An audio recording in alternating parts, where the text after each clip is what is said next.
Bienvenidos a todos y todas, muy buenos días. Les saludamos con muchísimo afecto en que es un evento especial del Comité de Profesionales y Empresarios Cristianos en México, una organización sin fines de lucro que es miembro del CBMC Internacional.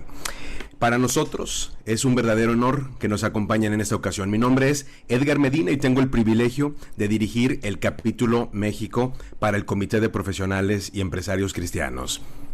Unos 30 años antes de que iniciara el año 1200, estoy hablando de hace mucho tiempo, en Lyon, Francia, un hombre que era un gran comerciante, con una vocación empresarial muy destacada, tuvo un encuentro de frente con la muerte.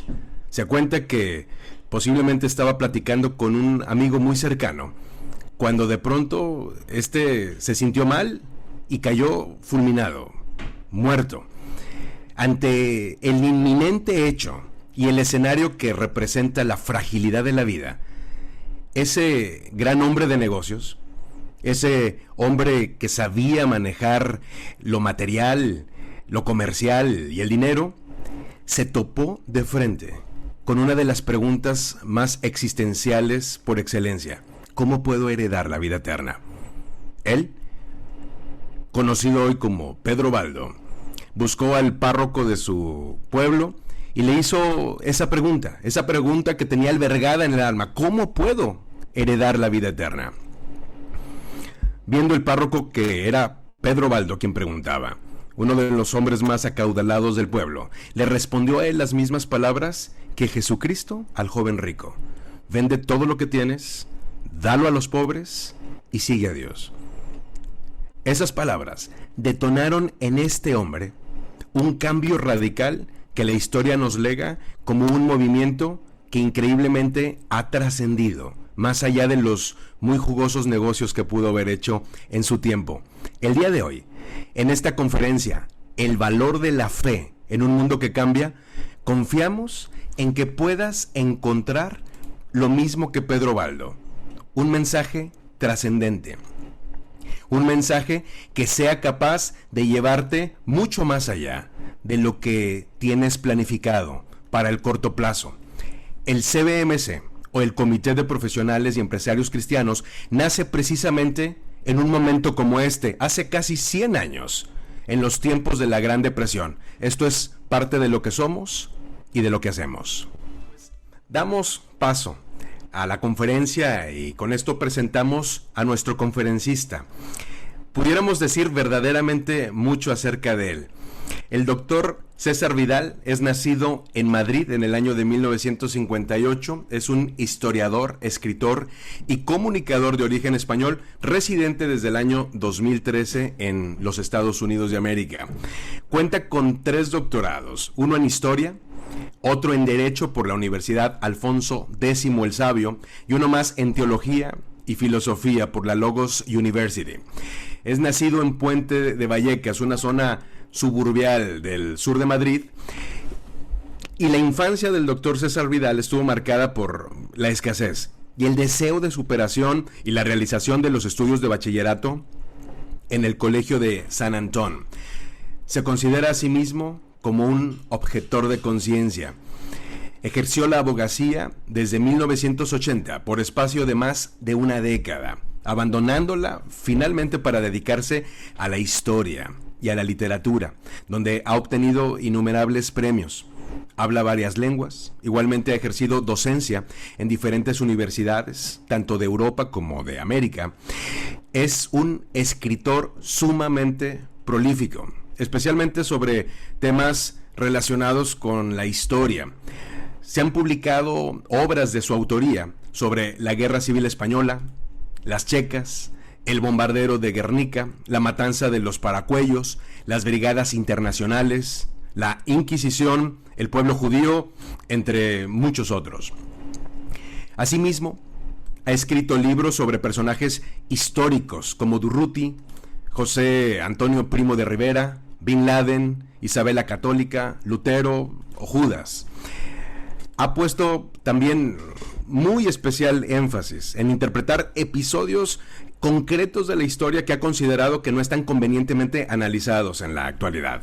Desde el año 2014 presenta el espacio radiofónico La Voz, emitido en distintas cadenas radiofónicas, además del sitio cesarvidal.tv. Hoy compagina esa actividad con conferencias en Hispanoamérica. Es un verdadero honor tenerle con nosotros, doctor César Vidal Manzanares. Adelante, por favor. Muchas gracias por la invitación, muchísimas gracias por ese voto de confianza que implica que a uno le concedan la palabra durante unos minutos y se arriesgan a lo que uno pueda decir. Tengo que decir que el tema escogido hoy es un tema para mí muy cercano. Hace ahora aproximadamente un año se publicaba en inglés y en español mi libro Un mundo que cambia, donde yo intentaba explicar precisamente el mundo en el que vivimos ahora, y la verdad es que abordar durante los próximos minutos la fe en ese mundo que cambia me parece que es un desafío, pero al mismo tiempo es un tema enormemente importante. La verdad es que vivimos en un mundo muy diferente del mundo en el que nacimos muchos de nosotros. Yo nací en un mundo que estaba marcado por la Guerra Fría, en el cual había dos bloques muy bien definidos, uno de carácter capitalista, no siempre democrático, aunque la primera potencia de ese bloque, los Estados Unidos, además de capitalista, fuera democrática. Había otro bloque, que era el bloque comunista, capitaneado por la Unión Soviética, que desapareció hace ya 30 años, y había una serie de países que en cierta medida estaban en medio y basculaban en una o en otra dirección según los empujaban. Ese mundo no es el mundo en el que nosotros vivimos ahora, aunque haya gente que se siga empeñando en intentar analizar el mundo en el que vivimos siguiendo los patrones de la Guerra Fría. La verdad es que vivimos en un mundo muy diferente. De hecho, vivimos en un mundo que de alguna manera David Rockefeller ha definido al inicio de uno de los capítulos de sus memorias. Un capítulo muy curioso en el que él empieza diciendo que se nos ha acusado a mi familia y a mí de formar parte de una cábala secreta, utiliza él mismo ese término, que actúa en contra de los mejores intereses de los Estados Unidos, que es internacionalista y que busca establecer una nueva estructura global, política, social y económica. Un nuevo mundo, si ustedes quieren, dice Rockefeller. Y después de señalar que esa es la acusación que ha caído sobre él y su familia, concluye David Rockefeller: si esa es la acusación, me declaro culpable y estoy orgulloso de ello. Vivimos en un mundo que ya no está definido por esos dos grandes bloques que surgen después de la Segunda Guerra Mundial, sino que es un mundo que en realidad gira en torno a una agenda globalista a la que David Rockefeller posiblemente dedica el capítulo más interesante de sus memorias, ese capítulo en el que habla de cómo esa agenda pretende ir consiguiendo que las naciones dejen de ser entidades libres, independientes y soberanas y acaben sometidas a un orden supranacional que les diga cómo tienen que vivir. Y a continuación, en las siguientes páginas, él va contando, al menos en parte, su papel en articular instancias como, por ejemplo, la Comisión Trilateral, como el Club Bilderberg, como el Consejo de Relaciones Exteriores, que han ido impulsando esa agenda globalista. Esta agenda globalista, que es fundamentalmente la agenda en torno a la cual gira el mundo en el que vivimos ahora, un mundo cambiante, un mundo muy distinto del mundo en el que nacimos y vivimos buena parte de nuestra vida, muchos de los que todavía formamos parte de él, es una agenda además crecientemente inquietante, porque esa agenda realmente se está imponiendo guste o no guste. Por ejemplo, nos agrade o no nos agrade, lo cierto es que cada vez se toman más medidas para llegar a un control global de la economía. Nuestras naciones van siendo empujadas hacia dejar de ser entidades soberanas, libres e independientes para convertirse en meros protectorados de poderes supranacionales que las empujan en la dirección en la que quieran. Para que ustedes se hagan una idea de lo que esto significa simplemente en el marco de Hispanoamérica ahora mismo. Por ejemplo, a Hispanoamérica ya se le ha avisado, incluso antes de la crisis del coronavirus, que debe olvidarse del desarrollo industrial en este siglo. Uno diría, ¿por qué México? ¿Por qué Argentina? ¿Por qué Perú tiene que olvidarse del desarrollo industrial? Y la respuesta que le ha dado el Banco Mundial y el Fondo Monetario Internacional es que ya está bastante caliente el planeta y por lo tanto no vamos a tolerar que Hispanoamérica lo caliente más. La respuesta es una respuesta difícilmente convincente. ¿Por qué no hacen ustedes que se descaliente el planeta en China o en India? Bueno, pues porque obviamente nuestro interés para Hispanoamérica es que cumpla con la tarea que le hemos asignado y el bienestar de los pueblos en Hispanoamérica y de las naciones es algo que sinceramente nos importa poco. Nuestra economía va a estar marcada en una dirección muy clara. Otro de los elementos en que queda marcada esa economía es a través de la deuda y créanme que los fenómenos de deuda hispanoamericana que hemos vivido no son nada comparado con el fenómeno de la deuda en Hispanoamérica tal y como se dibuja ahora después de la crisis del coronavirus. Por primera vez en su historia, naciones que están a la cabeza de Hispanoamérica, y estoy hablando de México, estoy hablando de Argentina, estoy hablando de Perú, ya han suscrito deuda para un siglo.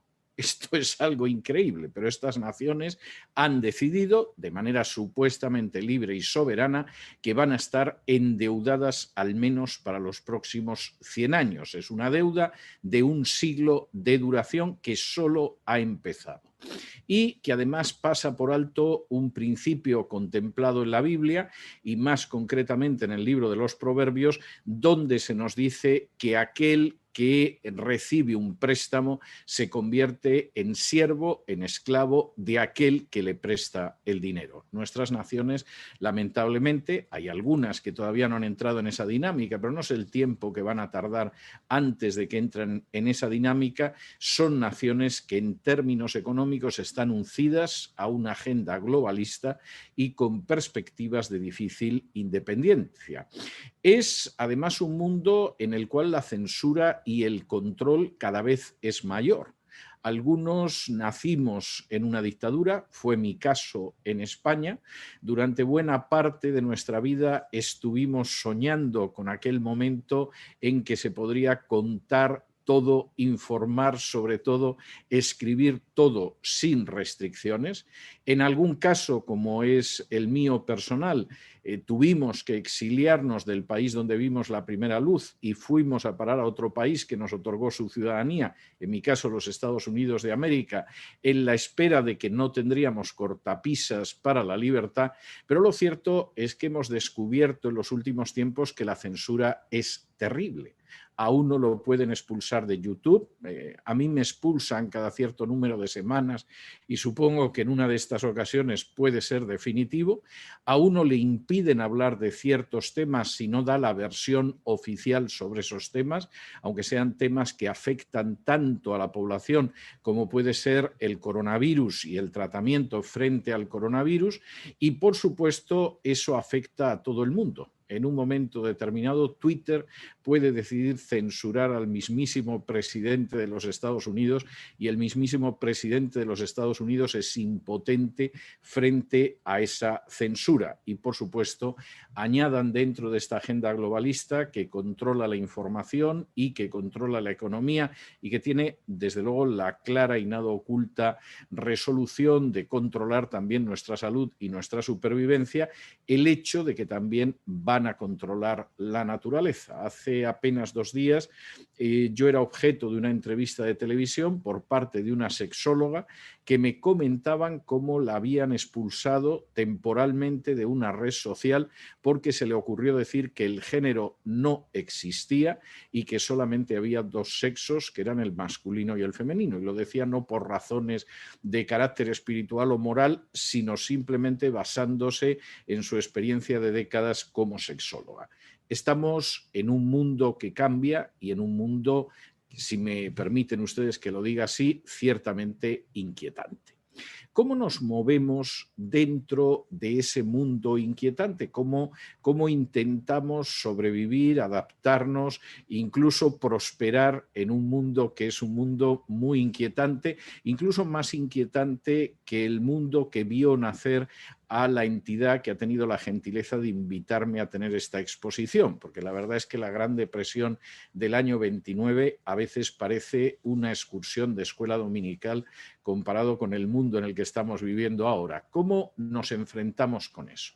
Bien, permítanme que a título de ejemplo, y antes de entrar a responder esa cuestión, les pida que hagamos un viaje en el tiempo y que hagamos un viaje en el tiempo precisamente a una crisis nacional de características absolutamente pavorosas. Les voy a pedir que se trasladen conmigo al siglo VIII antes de Cristo, que se trasladen conmigo a la época del profeta Habacuc, que se ve venir cómo su país natal, el reino de Judá, va a ser objeto de una intervención extranjera terrible, con todo lo que eso implica en términos sociales, económicos, políticos, humanos, por supuesto, espirituales, y me van a permitir que precisamente a partir de ahí intente dar una respuesta a la cuestión que estábamos planteando de la fe en un mundo que cambia. El libro de Habacuc es un libro muy breve, en cualquier traducción de la Biblia ocupa apenas 2 o 3 páginas, no más, y sin embargo es un libro tremendamente sustancioso. Hay toda una filosofía de la historia en el mismo, hay toda la idea, toda la lucha de un hombre que ve con más claridad que sus contemporáneos el mundo en el que vive, cómo poder explicarse ese mundo y cómo poder enfrentarse con los retos que sabe que vienen sobre él. Y además es la historia de un hombre que le interroga a Dios sobre lo que está sucediendo. El primer capítulo de Habacuc es ese profeta Habacuc, ese Nabí, que se dirige a Dios y que le dice, bueno, la catástrofe que se nos viene encima es innegable. Yo no soy de los que se ciegan, de los que piensan que vamos a salir de esto con la ayuda internacional, de que la cosa no es tan grave, de que hay que leer la prensa para no preocuparse, sino que yo soy consciente del desastre nacional que se avecina. Y cuando Dios efectivamente le confirma que no se equivoca en su juicio, que efectivamente lo que viene es una crisis absolutamente espectacular, Habacuc no se conforma, intenta saber cómo pasamos a través de esa crisis. Bien, de acuerdo, mi opinión no era la de un conspiranoico, mi opinión no era la de una persona exagerada, mi opinión no es la de un alarmista y entonces dime qué tengo que hacer en medio de esa situación. Precisamente el capítulo 2 de Habacuc empieza declarando la decisión de Habacuc de intentar profundizar en esa crisis que sabe que no se ha equivocado al analizarla, sino que está a unos pasos. Y dice así: sobre mi guarda estaré y sobre la fortaleza firmaré el pie y velaré para ver lo que se me dirá y qué de responder tocante a mi queja. Y Jehová me respondió y dijo, escribe la visión y declárala en tablas para que corra el que leyere en ella. Aunque la visión tardara aún por un tiempo, mas se apresura hacia el fin, y no mentirá, aunque tardare, espéralo, porque sin duda vendrá, no tardará. He aquí que aquel cuya alma no es recta se enorgullece, mas el justo por su fe vivirá.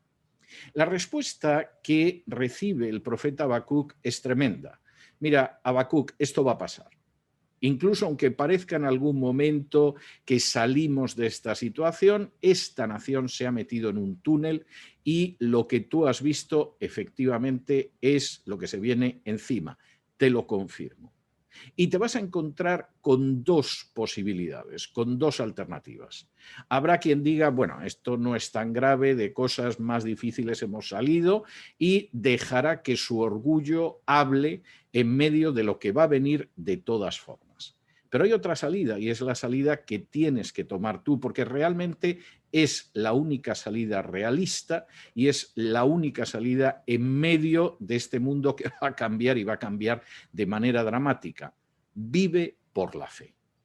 Si realmente lo que quieres es llevar una vida justa, si realmente lo que quieres es enfrentarte de una manera íntegra y digna en medio de esta crisis que por seguridad viene, tienes que vivir a través de la fe.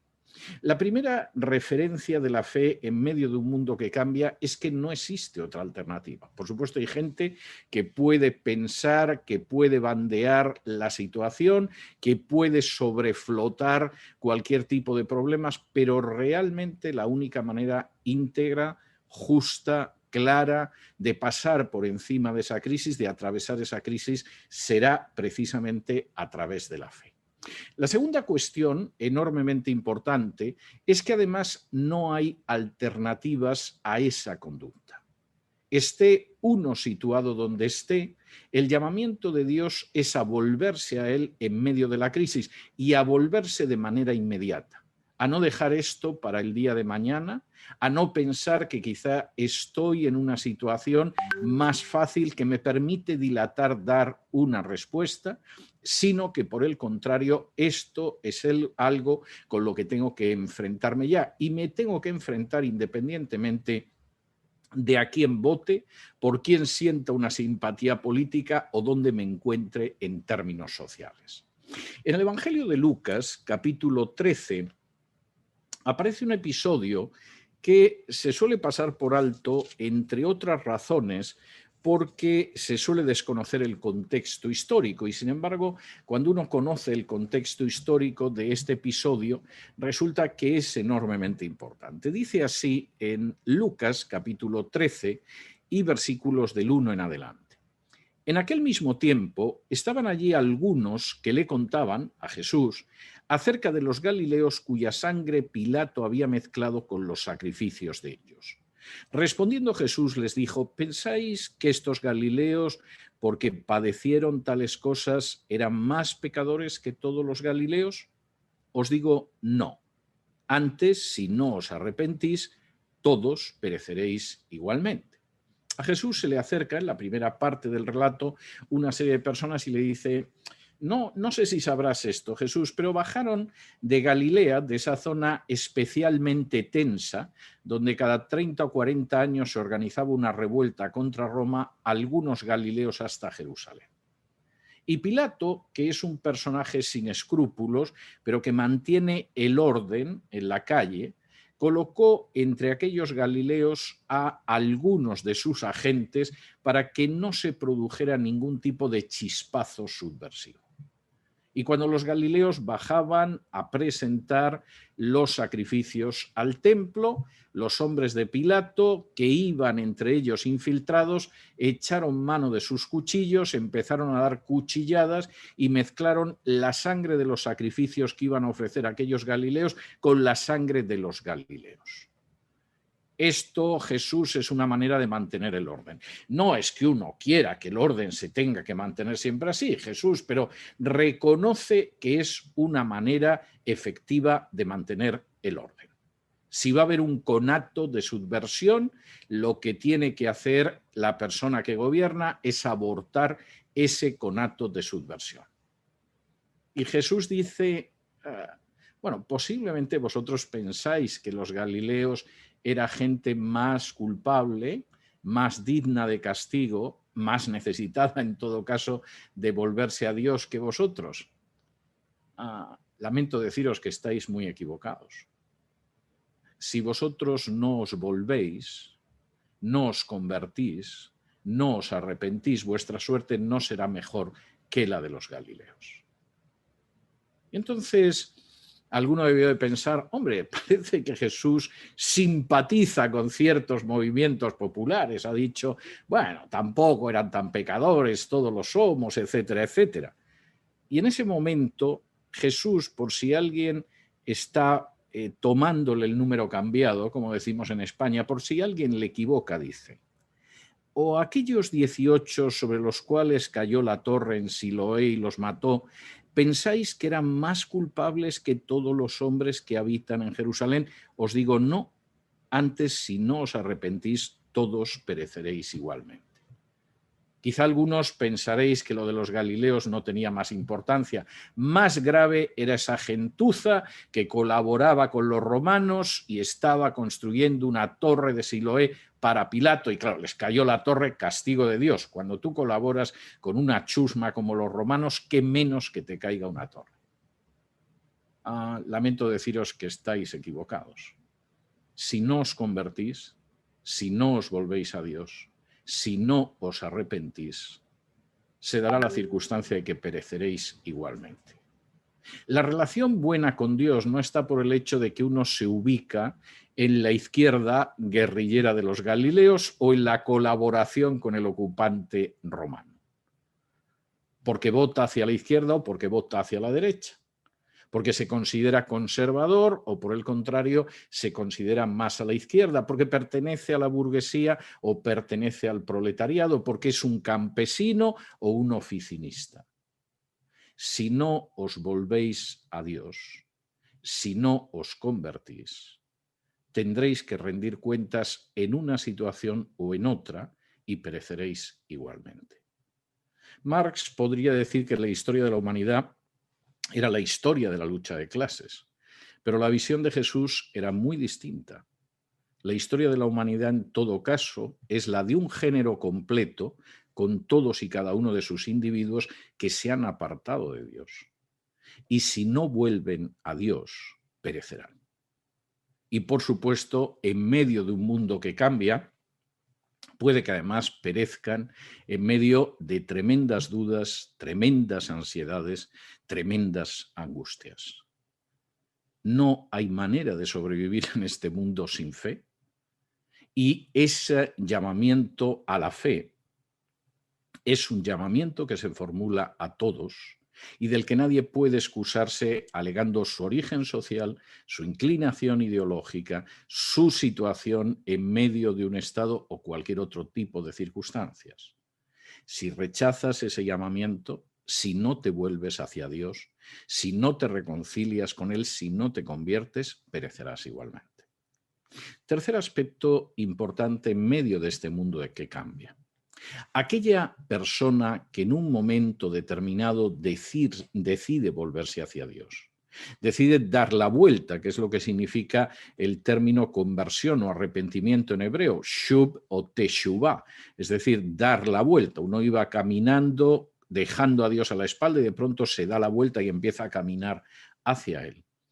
Cuando se produce esa situación es cuando uno puede realmente enfrentarse con un mundo que cambia de manera angustiosa y que nos convierte en prisioneros de la ansiedad y de la zozobra. Y por cierto, tengo que decir que hasta la crisis del coronavirus, en virtud de la cual las vacunas se han convertido en un negocio absolutamente increíble, el mayor negocio de las compañías farmacéuticas son los ansiolíticos, es decir, aquel tipo de medicinas que se supone, subrayo, se supone, que nos libran de la ansiedad y de la preocupación. Es curioso que en uno de los discursos más conocidos de Jesús, al que denominamos convencionalmente el Sermón del Monte, precisamente una de las partes más extensas esté vinculada con el hecho del afán y la ansiedad. Dice así en Mateo, capítulo 6 y versículos del 25 en adelante. Por tanto os digo, no os afanéis por vuestra vida, qué habéis de comer o qué habéis de beber, ni por vuestro cuerpo, qué habéis de vestir. ¿No es la vida más que el alimento y el cuerpo más que el vestido? Mirad las aves del cielo, que no siembran, ni siegan, ni recogen en graneros, y vuestro Padre Celestial las alimenta. ¿No valéis vosotros mucho más que ellas? ¿Y quién de vosotros podrá, por mucho que se afane, añadir a su estatura un codo? Y por el vestido, ¿por qué os afanáis? Considerad los lirios del campo como crecen, no trabajan ni hilan, pero os digo que ni aun Salomón con toda su gloria se vistió así como uno de ellos. Y si la hierba del campo que hoy es y mañana se echa en el horno, Dios la viste así, ¿no hará mucho más a vosotros, hombres de poca fe? No os afanéis, pues, diciendo qué comeremos o qué beberemos o qué vestiremos, porque los gentiles buscan todas estas cosas. pero vuestro Padre Celestial sabe que tenéis necesidad de todas estas cosas. Mas buscad primeramente el reino de Dios y su justicia, y todas estas cosas os serán añadidas. Así que no os afanéis por el día de mañana, porque el día de mañana traerá su afán. Basta a cada día su propio afán. La cosmovisión que menciona aquí Jesús es extraordinariamente interesante. Hay algo inicial donde dice no os afanéis por vuestra vida. Es una traducción un tanto pálida, porque en realidad en el griego original la idea es no dejéis que la ansiedad se apodere de vosotros. No permitáis que la ansiedad, la angustia, sea la que domine vuestra vida, la que controle vuestra vida. Y Jesús inmediatamente comienza a hacer algunas comparaciones para que se pueda entender lo que es esa nueva vida después de un encuentro personal con Dios. La primera es que de pronto dice, oye, paraos donde estáis y mirad. Nosotros vivimos en un mundo donde uno de los primeros objetivos de políticos, de medios de comunicación, de creadores de opinión, es que precisamente no nos detengamos y no miremos. Se supone que nos van empujando para que vayamos en las direcciones que quieran sin que nos paremos ni un instante a reflexionar. Pero Jesús dice exactamente lo contrario. Donde tú estás, detente ahora, párate un momento. Párate un momento. Y ahora, donde estás parado, donde te has detenido, mira, por ejemplo, las aves del cielo. Míralas. Esto es imposible cuando uno va corriendo como un loco para atrapar el autobús, para subirse a un transporte colectivo o está pensando en todas las noticias horribles con las que le bombardean desde la televisión, la radio y la prensa escrita. Pero Jesús dice detente. Observa por un momento los pájaros. ¿Has visto algún pájaro abriendo una cuenta corriente en un banco? ¿Los has visto en alguna ocasión abriendo la combinación de una caja fuerte para meter algo? ¿Has visto los pájaros en alguna ocasión haciendo cola, haciendo una fila para que los den de comer en un comedor social? No. Y ahora te voy a hacer otra pregunta más. Piénsala bien. Si tú comparas un pájaro, el que sea, con un ser humano, ¿cuál te parece que tiene más valor? El ser humano. Si es el ser humano, ¿qué te hace pensar que Dios va a cuidar menos de ti que de un pájaro?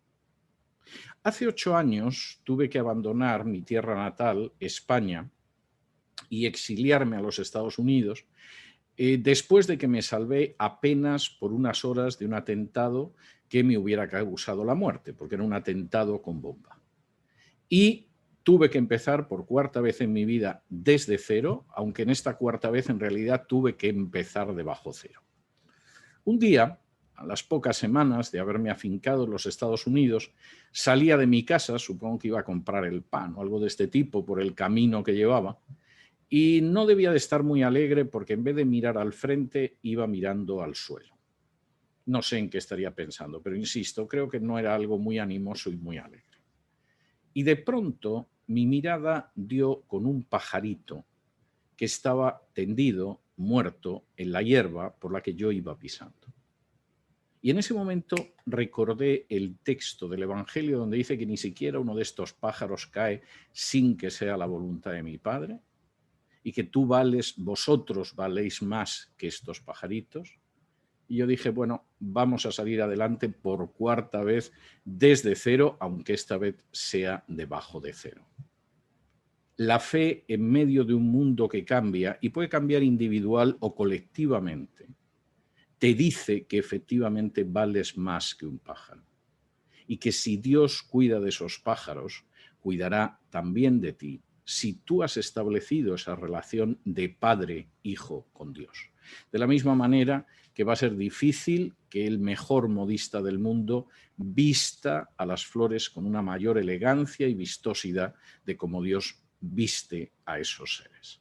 Jesús continúa diciendo que el hecho de sufrir ansiedad, angustia, afán, es lógico. Como él dice, todas estas cosas son las que piensan los gentiles, los paganos.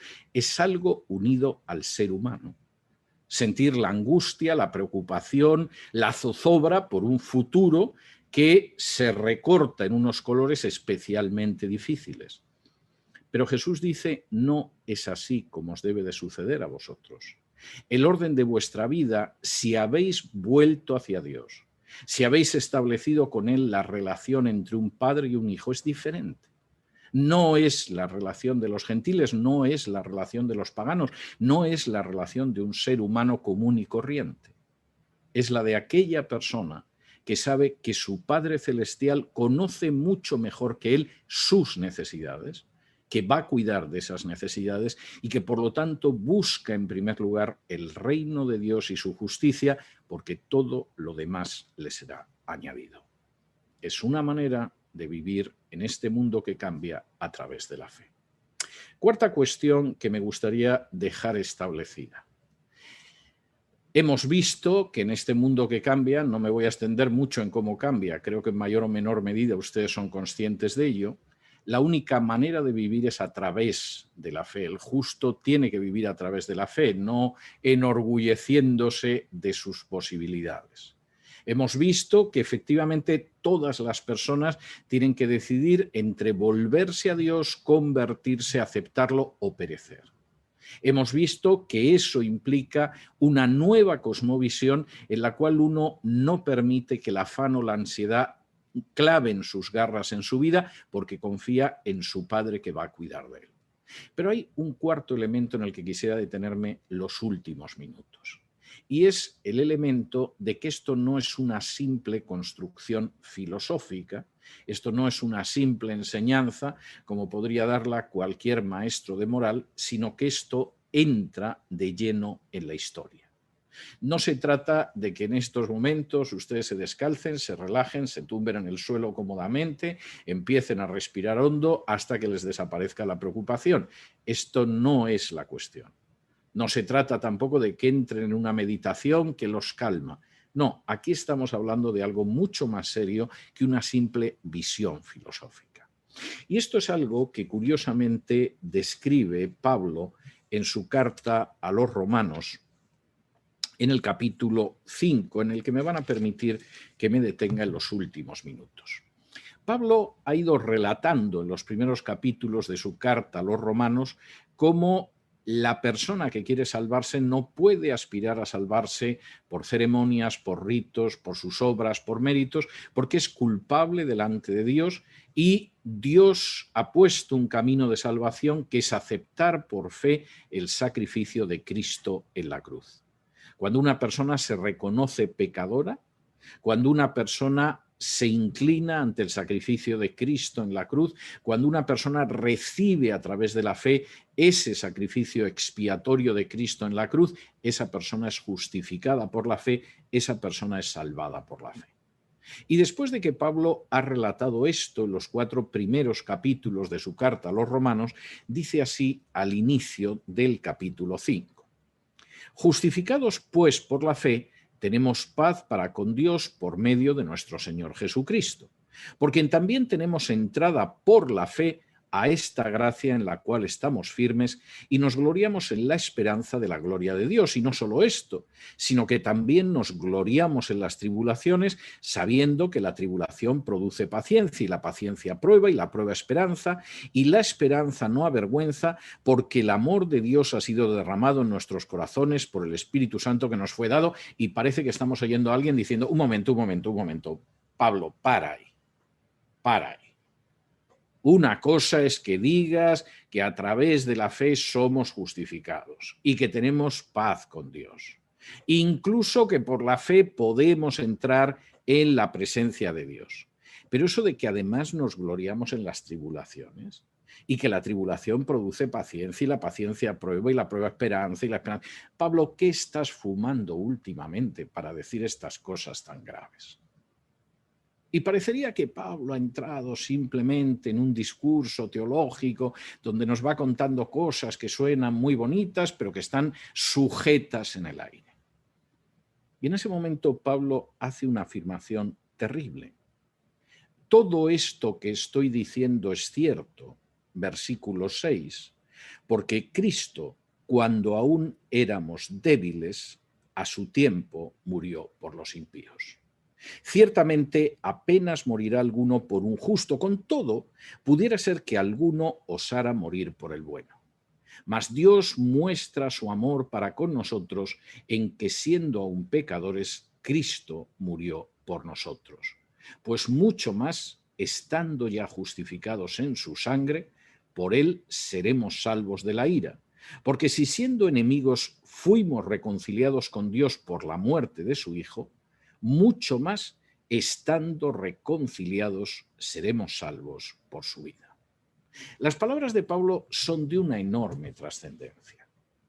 Todo aquello que está unido, ligado, vinculado a la fe, no es algo que surge de una construcción filosófica humana.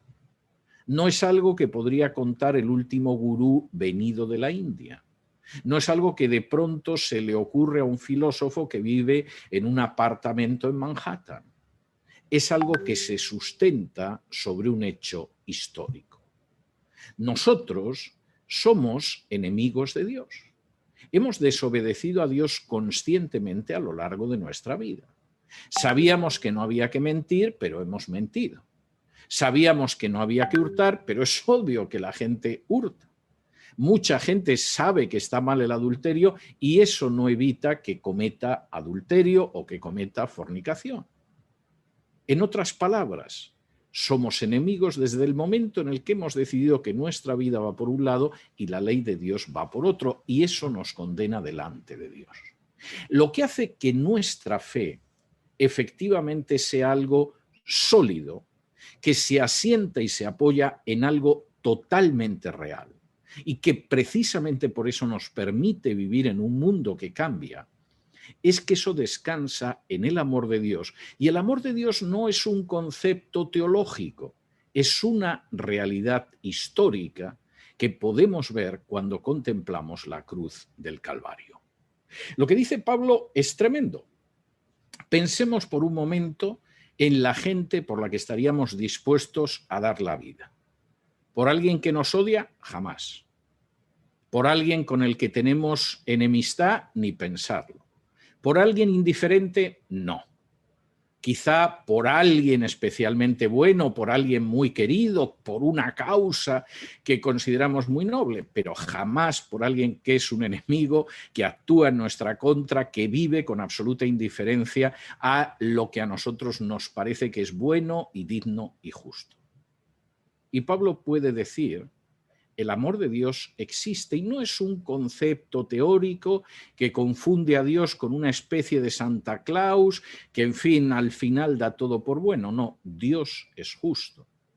Y Dios no va a declarar al injusto justo. Y Dios puede declarar justo al pecador porque en un momento determinado, a pesar de que estábamos lejos de él, a pesar de que estábamos distanciados de él, a pesar de que no estábamos reconciliados con él, a pesar de que éramos sus enemigos, Cristo murió por nosotros en la mayor muestra de amor que se ha dado en la historia de la humanidad. Y efectivamente, cuando una persona ha recibido por la fe ese sacrificio de Cristo, todo cambia.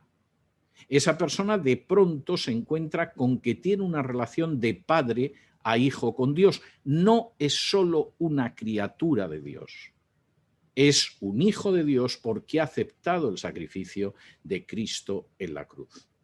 Esa persona es una persona que se ha vuelto a Dios y que por lo tanto no perecerá. Esa persona es una persona que de pronto ha descubierto que su relación con Dios es distinta de la que tienen los paganos y por lo tanto su padre sabe mejor que él la manera en que puede cubrir sus necesidades. Esa persona, a fin de cuentas, es aquel que podrá vivir por la fe. No sobre la base de la elucubración filosófica, no sobre la base de una teología imaginada entre las paredes de un observatorio, sino sobre la base de la muestra del amor más que demostrado de Dios en la cruz. Es posible vivir en un mundo que cambia. Es posible vivir en un mundo que cambia, además, con esperanza, con sentido y gracias a la fe. Y es posible vivir porque hay razones para ello. Y cuenta con un instrumento, la fe que se apoya en esa razón, que es el amor de Dios, manifestado en la cruz de Cristo. Ese es un desafío hoy en día, igual que lo ha sido durante los últimos 2000 años. Pero además de un desafío, es también una invitación y es al mismo tiempo un gozoso privilegio. Muchas gracias. Que Dios los bendiga. Digna, esta palabra que hemos escuchado de la más genuina de las reflexiones. Y para profundizar en esto que ha puesto sobre la mesa y que ha resultado tan desafiante para nosotros, hemos invitado al ingeniero José Castillo, quien es el director del Comité de Profesionales y Empresarios Cristianos en la ciudad de Monterrey y en la zona metropolitana. Pepe, como lo conocemos de manera afectuosa, esta palabra que nos da el doctor César Vidal es muy desafiante. ¿Cómo la podemos entender y cuál debe ser nuestra reflexión y nuestra decisión ante lo que hemos escuchado, Pepe? Muy buenos días a todos, muy buenos días, Edgar, que Dios me los bendiga mucho. Antes que nada quiero bendecir al doctor Vidal, qué palabra tan hermosa. Sin duda. Qué palabra tan enriquecedora, tan reflexiva, que debe de tocarlos justamente el espíritu y el alma de cada uno de nosotros. Muchas gracias a Dios por la vida del doctor. Pero ahora me quiero dirigir a todos. Miren, lo que acaba de plantear el doctor es una realidad inédita. Lo hemos venido tocando, lo que está hablando ahorita. Estos 4 puntos que él estableció, si fueron tomando nota, es muy interesante. Altamente recomendable seguirlos meditando. Pero es algo que está establecido en la misma escritura. Y cuando él dice que no está basado en un sistema de teología, me encanta eso porque los acontecimientos bíblicos están perfectamente bien estudiados por la ciencia de la historia. Es una ciencia que va directamente a aquellos que objetamos mucho las cuestiones de la fe, sobre todo gente profesionista y de negocios, que es el ambiente en el que nosotros estamos trabajando. Justamente dijo ahorita el doctor Vidal, está establecido en fundamentos que se han cumplido a través de la historia. La misma escritura se demuestra a sí misma ser la verdad. Estos acontecimientos actuales, la globalización del poder, es algo inédito. Y viene una reflexión inmediata. ¿Cómo moverme en medio de un mundo donde ya la autoridad no es local, regional o nacional, ya es internacional? ¿Cómo moverme en un mundo para tomar decisiones adecuadas en mi vida profesional, en mi vida empresarial, en mi vida familiar, en un mundo que es inédito, que tiende a la deuda? Cuidado.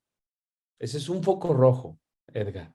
Y queridos hermanos que me están escuchando y querido auditorio en general, tenemos una tentación muy fuerte al endeudamiento. Por otro lado, la subyugación, es cierto, sabes que tú no hagas eso, yo lo puedo hacer, tú no. ¿Por qué? Porque yo lo mando, se acabó. ¿Cómo moverme ahí? ¿Cómo moverme en un país, si tú me estás escuchando, en un país donde la opresión es intensa, donde no tienes muchos argumentos para moverte? ¿Cómo moverme ahí? Viene esta reflexión. Y la respuesta es única, a través de la fe. Déjenme definirles lo que es la fe, ahorita lo que nos decía el doctor Vidal. Fe es creerle a Dios para poder tomar decisiones en un contorno, en un marco de referencia en el cual nunca he estado. El que sí sabe cómo actuar en medio de toda esa circunstancia es Dios mismo. ¿Por qué? Porque Él preescribió la historia. Escribe la historia y escribirá la historia. Escucha eso. Lo más interesante que en medio de todo eso estás tú inmerso y los ojos de Dios están puestos directamente sobre ti. ¿Cómo reaccionar ante este mensaje tan hermoso y a la realidad que estamos experimentando todos? Es despertar la fe. La fe no es un acto, como bien dijo, teológico o religioso. La fe es creerle a Dios en un acto que primeramente me justifica delante de Él, volverme amigo de Él, volverme un aliado de Él. Porque hasta ahorita soy enemigo. Ya nos dijo en el cuarto punto, nos convertimos en enemigos. Nos convertimos en unos enemigos que difícilmente podamos nosotros tomar decisiones claras, alejados de Dios en medio de un mundo tan cambiante y tan inédito. Entonces, yo quiero hacer dos llamados con un mismo fin. Primero quisiera decirle, si tú ya has escuchado el mensaje de reconciliación con Dios a través de la fe en Jesucristo, como bien nos lo dejó claro, te invito a que si en algún momento has estado dudando, titubeando o alejado, el día de hoy te acerques a Dios porque tú eres el objeto de su amor. Porque su mirada está puesta sobre ti. No es casualidad que estés escuchando esto. Es un lazo de amor hacia ti. Ese es el primer llamado. Refréscate en las aguas del Espíritu Santo. Refresca tus ideas. Refresca tu sentir. Renueva tus fuerzas, como lo que dice Isaías. Renueva tus fuerzas para que vueles por encima de esta situación inédita con las alas de la fe de Jesucristo. Ese es el primer llamado. Pero hay un segundo llamado. Si tú estás escuchando por primera vez este mensaje, te invito a que te reconcilies con Dios. La Escritura trae un pasaje muy interesante de un contador. En términos actuales es un contador. Me fascinó la ilustración del ave tocando en el banco pidiendo un crédito. Oigan, se me hace chusco eso. Ya veo yo al Pato Donald o a los cuervos de la Warner Brothers en el banco pidiendo un crédito. Pues no, ellos simplemente comen. Y esas aves son preciosas. En alguna ocasión he tenido la oportunidad de estar en lagos con esos patos bellísimos que migran de un lado para otro, pues, según las temperaturas y las condiciones climáticas. Son aves bellas. Nunca nadie se le hubiera ocurrido esos colores, esos comportamientos tan chuscos y graciosos que de repente tienen. Esas son las aves. Y bien dice, o sea, más vale un ser humano que un ave para Dios. Tú eres de gran valor para Dios. Tú que estás escuchando por primera vez esto, ese contador al que me refiero se llama Zaqueo. ¿Por qué le digo contador? Porque él se dedicaba a los impuestos. Y era un contador exitoso, déjame decirte. Hace un momento, algo que me hizo reflexionar también del doctor Vidal fue a veces sentirnos profesionistas exitosos nos hace sentirnos de alguna manera que no necesitamos la relación con Dios. Déjame decirte que Zaqueo era un contador fiscalista exitoso. Exitoso en gran manera, pero no le daba satisfacción. No tengo de qué arrepentirme. Yo no he hecho nada malo, estoy bajo las leyes. Yo no le he hecho nada a nadie, daño a nadie. Zaqueo dice que corrió y tuvo una relación personal con Dios. Te invito en este hermoso día a que tengas una relación con Dios. A que tengas con Él un encuentro personal a través de la fe y que de ahí inicies un hermoso caminar que nos va a llevar a tomar decisiones claras y a tener paz, porque la ansiedad está a la orden del día, ¿eh? A la orden del día. Esos ansiolíticos de que habla el doctor, caray, es por demás claro lo que nos está sucediendo. Las cuentas llegan y los ingresos de repente bajan. Por nada estéis afanosos, por nada. Solo si nos movemos por fe. El justo por la fe vivirá. ¿Justo de qué? Justificado delante de Dios. Justificado. Quiere decir que Dios no tiene ninguna barrera para entablar una comunicación con esa persona en forma directa y personal. Te invito a que lo hagas y estamos para servirte en este hermoso camino. Si tú has escuchado este mensaje y estás decidido a dar pasos en tu crecimiento y en tu conexión con Dios, especialmente si hoy has tomado esa decisión por primera vez en tu vida de comenzar a establecer una relación personal y real con Dios a través de Jesucristo, te animamos a que formes parte de un grupo de seguimiento. Es absolutamente gratuito.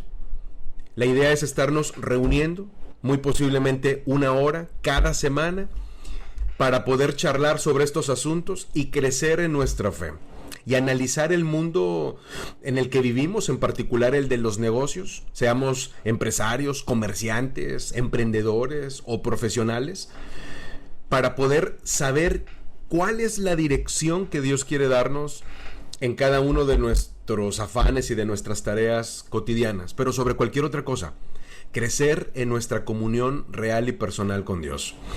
Grupos de seguimiento. Estos grupos se van a abrir, son absolutamente gratuitos y van a ser por este medio, es decir, por Zoom. En este caso es el formato webinar. Los grupos van a ser en el formato normal, el de reuniones de Zoom. Y para inscribirse hay 3 maneras de hacerlo. Una es llenando un formulario. En un momento más voy a publicar aquí en el chat de la presentación el enlace que nos va a llevar directamente a este formulario. Estoy a punto de compartirlo. Va a estar listo ahí para todos. Ahí va. Estoy en este momento compartiendo el enlace. Si tú pulsas el enlace, ya sea que estés en tu computadora o que estés en tu celular, te va a llevar directamente al enlace. En el enlace se te van a pedir los siguientes datos: nombre completo, edad, correo electrónico, teléfono, ciudad, estado y país. Sin embargo, si hay alguna complejidad, puedes escribirnos al correo que aparece en este momento en pantalla: cbmc.mx@gmail.com, y manda la misma información que se te pide en el formulario: nombre completo, edad, correo electrónico, teléfono, ciudad, estado y país. Si prefieres hacerlo por otro medio, también está la posibilidad de mandar un mensaje al WhatsApp que aparece en pantalla: 81 12 55 16 37, con la clave de país, por cierto, 52. Acepta el llamado. No hay llamado más grande que el llamado que Dios nos hace en la vida, para tener una relación personal, real y cercana con Él, y también a estar colaborando con Él. Iniciamos con el caso de Pedro Baldo. Pedro Baldo encontró algo que valía mucho más que todo el oro, que todos los tesoros que pudiera acumular por su labor como empresario. Encontró precisamente el tesoro más grande de todos, que es la relación personal con Dios. Y eso lo llevó a impactar a muchas más personas que lo que él hubiera imaginado.